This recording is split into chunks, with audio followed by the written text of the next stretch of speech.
Chief Justice Zaganyori, Chief Justice Dedia, Minister Magnani, Prosecutor General Lala, Ambassador Vlahutin, distinguished judges, Mirëmëngjes.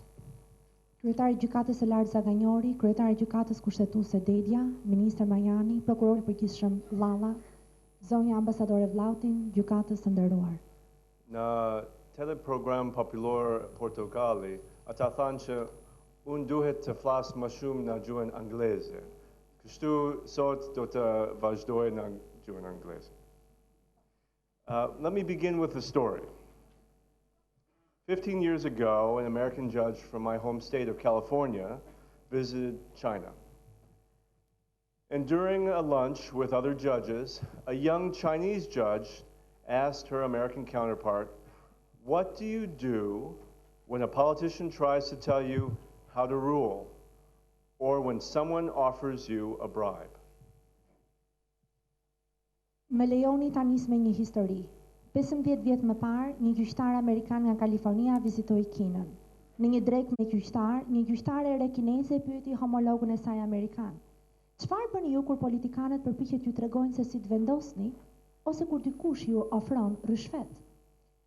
The American judge told her, "I don't know."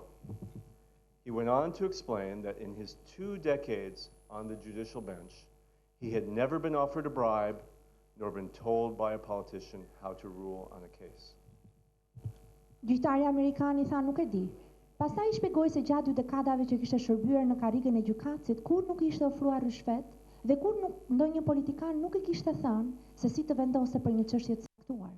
And that's not because there aren't some corrupt officials and judges in the United States, but because the risks of being exposed and the consequences of corruption are so high that very few are willing to take that risk. When American judges are caught, they are put in jail for a very long time. Dhe kjo jo nga që nuk ka disa zyrtarë gjyqtarë të korruptuar në Shtetet e Bashkuara, por sepse rreziqet nga ekspozimi dhe pasojat e korrupsionit janë aq të mëdha, janë aq të pakta saqë ata që janë të gatshëm ta ndërmarrin këtë risk nuk e bëjnë. Kur gjyqtarët amerikan kapen, ata futen në burg për një kohë shumë të gjatë. In terms of Albania, I am aware that I am not very popular amongst some of the judges here.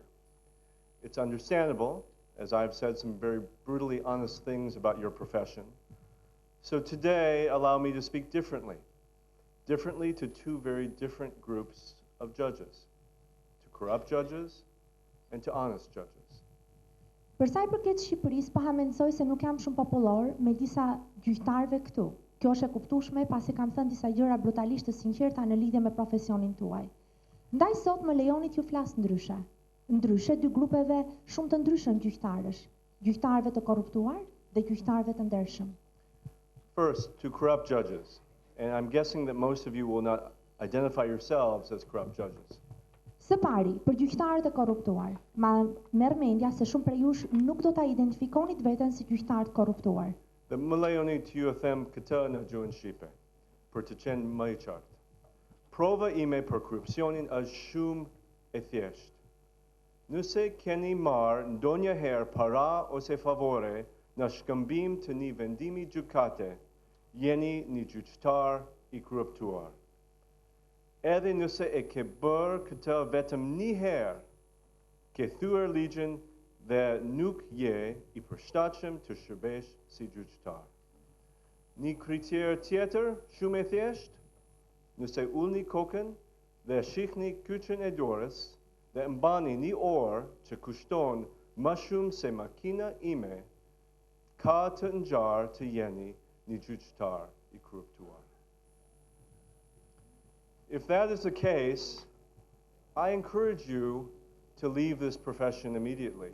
And you should know that you may also be put in jail soon. Dhe nëse ky është rasti, ju nxis që ta lini këtë profesion menjëherë. Mund edhe të futeni në burg së shpejti. Second, to the honest judges. Have faith, change is coming. Së dyti, për gjyqtarët e ndershëm, kini besim, ndryshimi po vjen. I believe that the majority of judges and the majority of prosecutors in this country are honest, hardworking professionals who want to be proud of their profession. Unë besoj se pjesa më e madhe e gjyqtarëve dhe prokurorëve në këtë vend janë profesionistë të ndershëm e punëtorë që duan të jenë krenar për profesionin e tyre. I know it's difficult to be an honest judge in Albania. You don't work for very much money, and there are pressures from every direction to make important decisions for all of the wrong reasons. E di që është e vështirë të jesh një gjyqtar i ndershëm në Shqipëri. Nuk punon për shumë para dhe ka trysni nga çdo drejtim për të marrë vendime të rëndësishme për të gjitha arsyet e gabuara. Honest judges like you deserve to work in a system that rewards integrity. You deserve to be promoted on the basis of merit and experience. And you should be the new symbol of the system of justice in Albania in place of the image today of corrupt judges wearing Cartier watches. Gjyqtarët e ndershëm si ju meritojnë të punojnë në një sistem që shpërblen integritetin. Ju meritoni të promovoheni në bazë të meritës dhe të përvojës. Dhe ju duhet të bëheni simboli i sistemit të ri të drejtësisë në Shqipëri, në vend të imazhit të sotëm të gjyqtarëve të korruptuar që mbajnë ora Cartier. Honest judges also know that changing the system of justice will not be easy. Major thoughtful reforms are necessary to reduce corruption, to make the system more independent, and to make it more accountable. Gjyqtarët e ndershëm e dinë gjithashtu se ndryshimi i sistemit të drejtësisë nuk do të jetë i lehtë. Reforma të mëdha të menduara janë të nevojshme për të zvogëluar korrupsionin, për ta bërë sistemin e drejtësisë më të pavarur dhe më llogaridhënës. Now is the time for honest judges and prosecutors to speak out in favor of the concept of judicial reform and against corrupt politicians and incompetent judges who stand in the way of change. Tani është koha për gjyqtarë dhe prokurorë të ndershëm që të flasin në favor të konceptit të reformës në drejtësi dhe kundër politikanëve të korruptuar e gjyqtarëve të paaftë që qëndrojnë në rrugën e ndryshimit. You may agree or disagree with the current judicial reform proposal. That is normal in any democracy. Please know that the United States and the European Union have been active drafters in every part of this reform, and we endorse fully the current package of reforms. Ju mund të bini ose të mos bini dakord me propozimet aktuale të reformës në drejtësi. Kjo është normale në çdo demokraci. Ju lutem mësoni se Shtetet e Bashkuara dhe Bashkimi Evropian kanë qenë hartues aktiv të çdo pjesë të reformës dhe se ne e mbështesim plotësisht paketën aktuale të reformave.